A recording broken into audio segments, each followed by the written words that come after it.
Le yoga, de son nom indien, ou Smaï, de son nom égyptien, est un ensemble de pratiques, de philosophies et de rituels visant à l'union en fait des plans spirituels, physiques et mentaux de l'être humain pour un équilibre et une santé optimale.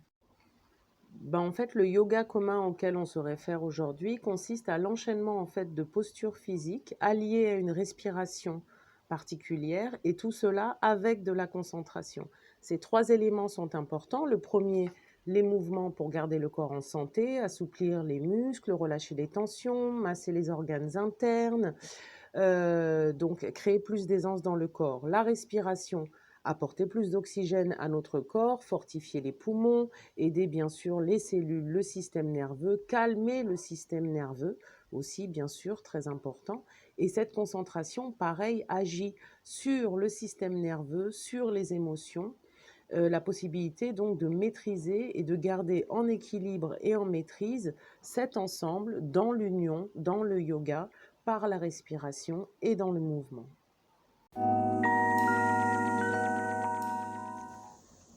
Les bienfaits du yoga sont multiples. Ça passe par d'abord l'assouplissement du corps, le renforcement musculaire en douceur, le travail de l'équilibre.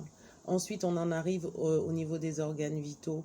Donc, yoga et cohérence cardiaque vont tellement bien ensemble, puisque le yoga, en fait, aide justement à entretenir la santé cardiaque, aide à baisser la tension artérielle, aide à booster le système immunitaire, aide mais alors, de façon formidable avec la circulation sanguine et lymphatique. Euh, donc forcément le bien-être, la prise de poids aussi, aide à la régulation du poids, ça aide à la gestion du stress chronique. Donc du coup, ça aide à se débarrasser aussi de tout ce qui est insomnie et problèmes de sommeil, problèmes de manque d'énergie, problèmes de circulation d'énergie. Tout cela est rétabli par le yoga.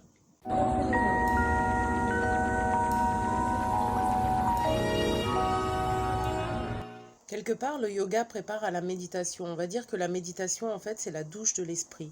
On prend pour habitude de laver son corps pour ne pas sentir mauvais, de laver ses vêtements qui sont aussi encrassés. L'esprit, le mental, le spirituel, c'est pareil. Il est encrassé tous les jours.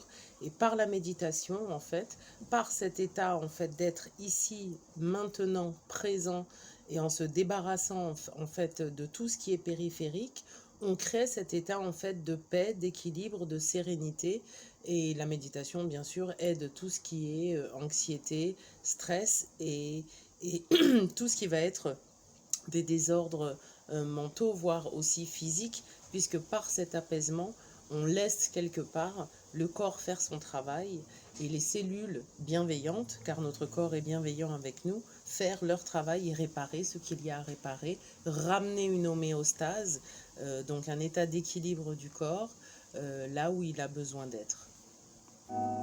Alors, le yoga est d'autant plus important pour nous, afro-descendants, puisque nous subissons l'oppression, le racisme systémique, les agressions depuis des siècles et des siècles. Et tout cela crée du stress.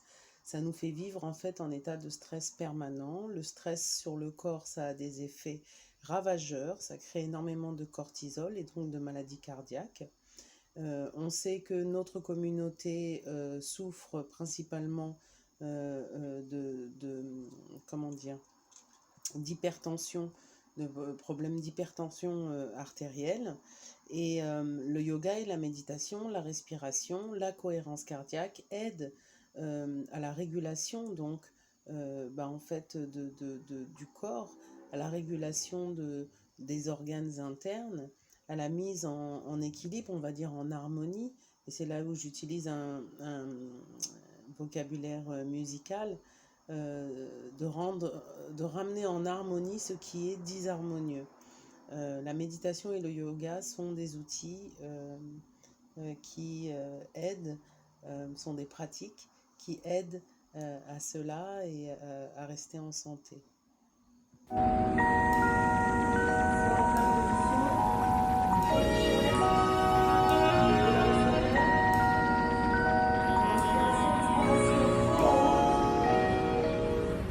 Et on peut bien sûr allier au yoga un côté spirituel et un côté donc de reconnexion avec notre ancestralité, quand on se rappelle quand même que le yoga, ou en tout cas la pratique de méthodes respiratoires ou du mouvement ou du chant sont des choses qui existent déjà chez nous, dans nos tribus, dans notre ancestralité, dans le candomblé, chez les Nigérians, au Cameroun, chez les Pygmées. Donc on retrouve en fait des pratiques similaires dans nos cultures. Donc le yoga et la méditation nous amènent aussi à redécouvrir quelque part cette spiritualité et cet alignement, en fait, cet alignement. Voilà. Alors un cours de yoga, ça se passe en général en plusieurs phases. Bon, d'abord, on amène son tapis, hein. Donc la première phase, bah, ça va être une préparation en fait au cours par de la respiration, par une petite relaxation pour se mettre on va dire, en osmose avec ce moment qu'on s'offre à soi-même.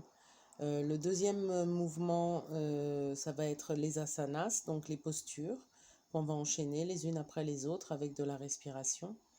Et puis ensuite, donc un moment de relaxation et qui souvent, en tout cas dans mes cours, est allié à un moment de méditation à la fin du cours. Voilà, c'est en général d'où il y a plusieurs types de yoga. On va dire que celui dont on parle souvent, c'est le Hatha Yoga. C'est un yoga qui est doux, un yoga qui est basé sur la respiration principalement. Il y a par exemple le Kundalini Yoga qui est beaucoup plus actif et qui lui va avoir comme but de réveiller le feu intérieur, va utiliser le feu intérieur. Il va y avoir l'Iyengar Yoga qui lui va être beaucoup plus profond, beaucoup plus avec des postures beaucoup plus longues et un travail de respiration et de conscience. Il va y avoir aussi le Ashtanga Yoga qui lui est très très actif, c'est pour les champions, les athlètes que je ne suis pas. Il y a le Vinyasa, celui que je pratique. En fait, le yoga que je pratique, je dirais, c'est un peu un mélange entre le Hatha, l'Iyengar et le Vinyasa. Le Vinyasa, le principe, c'est qu'on enchaîne les postures. Les séances sont différentes. Elles changent à chaque fois. Donc les cours sont jamais les mêmes. Et bien sûr, avec un rythme de respiration.